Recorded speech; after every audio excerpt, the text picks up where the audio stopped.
자, 오늘부터는 이 사회민주주의 시대로 들어갑니다. 그래서 여러 차례 제가 시대 구분을 했습니다만, 1668년 프랑스 대혁명부터 시작해서 그리고 이제 1848년 막스가 공산당 혁명을 선언을 썼을 때까지가 그 직전까지를 우리가 이제 보통 자유주의 시대라고 해요. 거기에 해당되는 게 홉스, 로크, 루소, 칸트, 헤겔 이렇게 우리가 5명을 다뤘죠. 그 다음에 이제 48년부터 한 1890년대 그 전까지를 사회주의 시대라고 합니다. 주로 이제 막스를 기점으로 그걸 잡은 거예요, 시대 구분은. 그렇지만 이제 제가 토쿠비를 집어넣고 그다음에 유토피안적 사회주의자 세 사람을 집어넣었어요. 토쿠비를 사회주의자라고 분류하는 사람은 없지만 막스가 경제적인 관점에서 리버럴리즘을 비판했다면 토쿠비는 정치적인 관점, 국가론의 관점에서 자유주의를 비판했다는 의미에서 같이 넣은 겁니다. 사회주의자라고 하는 분류에는 잘 안 어울리죠. 그러나 하여튼 자유주의를 비판했다 그런 의미입니다. 그다음에 이제 뭐 꽤 긴 시간을 통해서 유토피아 사회주의자 생시몬 프리에 프로동을 했는데 이 사람들은 보통 이제 공상적 사회주의라고 분류가 돼서 뭐 이름들만 주로 많이 거론되다가 이번엔 제가 뭐 저도 준비가 충분하지는 않지만 한번 강의를 해봤습니다. 그래서 보통 1890년대까지를 전후로 해서 자유주의와 사회주의가 굉장히 싸웁니다. 치열하게.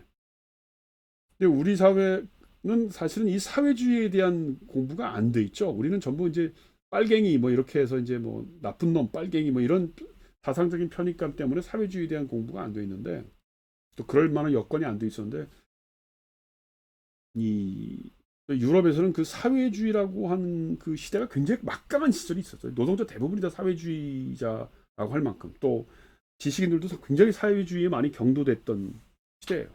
그러다가 사회가 너무 양분이 되니까 나중에 프랑스의 연대주의 듀리캄 얘기할 때 나오겠지만 소위 이제 드레프스 사건이라고 하는 게 전형적인 예란 말이에요. 이게 뭐냐면 자유주의와 사회주의가 완전히 양분이 돼가지고 나는 너하고 얘기 안 한다. 이거 쏴 죽인다는 겁니다. 드레프스라고 하는 당대의 어떤 유태인을 그 희생으로 삼아서 자유주의와 보수주의가 완전히 그러니까 진보주의와 사회주의가 완전히 싸움을 한 거죠. 상대를 인정 안 하는 거죠. 그러다가 타협점이 된 게 사회민주주의라는 겁니다. 사회민주주의라는 말은 주로 베른슈타인이라고 하는 독일의 노동자 그 운동을 했던 사람이 쓴 말이에요.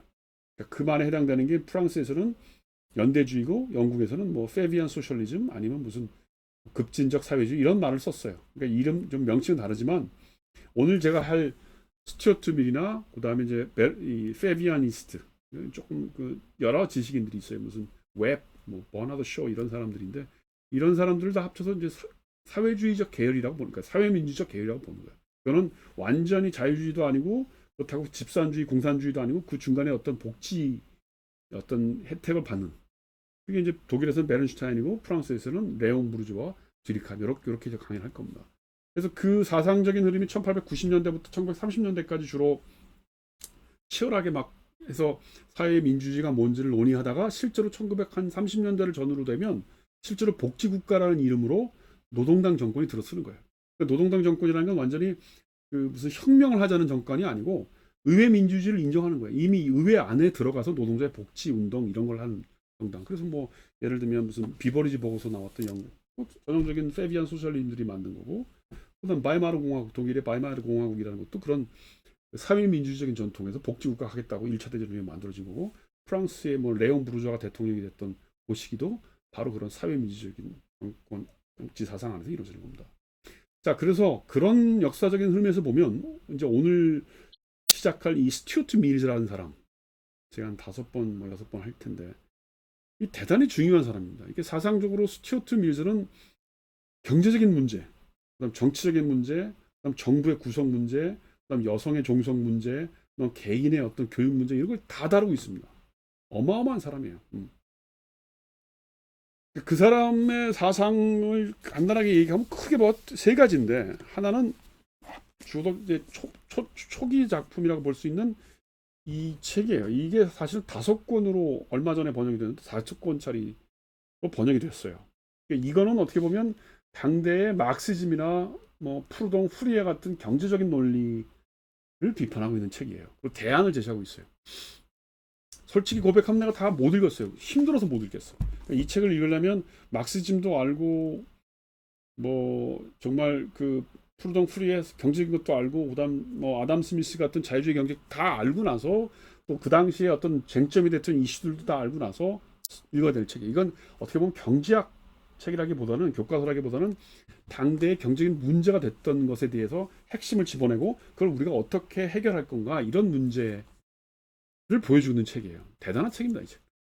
근데 호흡이 너무 길고 지루해서 저같이 경제학 전공 안 하는 사람이 이걸 읽기에는 좀 어려워요. 사실은 고백을 하지만 그거에 대해서 쉽게 써놓은 책들이 몇 권 있습니다. 뭐 이런 식의 책도 있고 다른 책들도 많이 있는데 제가 고백하지만 편하게 읽을 수 있는 책을 읽는 게 좋습니다. 이걸 직접 다 읽으시면 다 좋지만 근데 만일 내가 이 차례를 못 읽겠다, 난 자존심이 상해서 내가 직접 원전을 봐야겠다 하시는 분들은 2권의 재산권 문제만을 보시라는 거예요. 왜냐하면 이 2권의 재산권 문제라고 하는 요게 분배 문제와 관련돼서 재산 분배 이렇게 써 있지 않습니까? 이 일장 재산 요 부분이 사실은 가장 중요한 핵심 테마예요. 그러니까 한마디로 얘기하면 스튜어트 밀이 생각하는 이 사회주의에 대한 태도는 한마디로 얘기하면 이론적인 수준에서는 막시즘 사회주의 거부입니다. 그거 가능하지 않다고 보는 거예요. 그런데 현실적으로 당시의 노동자들이나 궁핍한 이 하층 계급들이 그런 사회주의 사상에 많이 물들어 있고 경도되는 이 현실은 스튜어트 밀의 입장에서 보면 그건 무시할 수 없다. 그럼 왜 그 사람들이 그렇게 하층 계급이나 노동자들이 그런 사회주의 사상에 물들어갔냐? 그것에 대한 평가는 인정해요. 이게 이제 아이러니한 게 이거는 이 유고에 죽은 다음에 나오는 그 부인 딸인가가 아마 이제 이 책을 원고를 내서 낸 건데 이걸 쓴 거는 아주 거의 말년에 죽기 직전에 이제 어떤 잡지에 기고를 한 원고인데 실제로 스튜어트 밀 스스로가 출판하지는 않았고요. 나중에 죽은 다음에 출판했는데 이건 상대적으로 초창기 작품이고 이거는 거의 말년의 작품인데 내용이 비슷해요. 근데 요 내용을 보면 뭐라고 돼 있냐면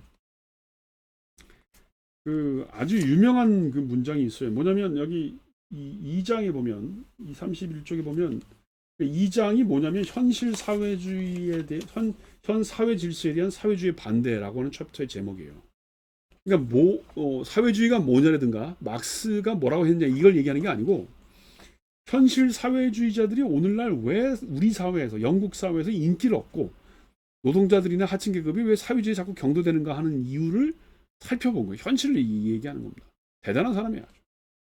여기 보면 재미있는 게 뭐냐면 조금만 읽겠습니다. 31쪽에 가장 적게 받는 사람들이 가장 많이 일하고 절제한다. 이런 표현이 나와요. 게으르고 난폭하고 행실이 나쁘고 최대한 공정하게 말해서 자기 상태에 대해 스스로를 탓해야 할 가난한 이들조차 돈이 아쉬울 것이 없이 태어난 사람들뿐만 아니라 자기 생활을 버는 사람들 가운데 더 높은 보수를 받는 거의 모든 사람들보다도 훨씬 더 많고 혹독한 노동을 견디는 일이 많다. 뭐 좀 번역이 너무 긴데 한마디로 얘기해서 빈간한 사람이 가장 절제도 많이 한다는 거예요. 그런데 희생도 많이 요구한다는 거예요. 돈 많이 버는 사람은 절제도 안 하고 자기 마음대로 쓰는데 돈 없는 사람은 절제도 많이 하고 희생도 많이 한다는 겁니다. 이게 뭔가 잘못된 거 아니냐는 거예요. 응? 그러니까 근면한 빈자들이 이 부적절한 자기 절제를 하는데도 그러니까 벌써 자기 절제를 하는 걸 부적절하고 보는 거예요. 사회에서 더 많은 혜택을 받고 있는 구성원들에게 거의 늘 요구되는 것보다 더 많은 희생과 노력을 대가로 치러야 된다. 그러니까 돈 없는 사람이 공부도 더 많이 해야 되고 노력도 더 많이 해야 되고 그런다는 거예요. 그런데 뭐라고 되어 있습니까? 그 다음 밑에 성공과 장점 또는 성공과 노력 사이의 비례 원칙이 바로 이 개념은 현 사회 상태에서 아주 명백히 현실과 동떨어진 것이어서 지어낸 이야기 영역으로 밀쳐질 정도다.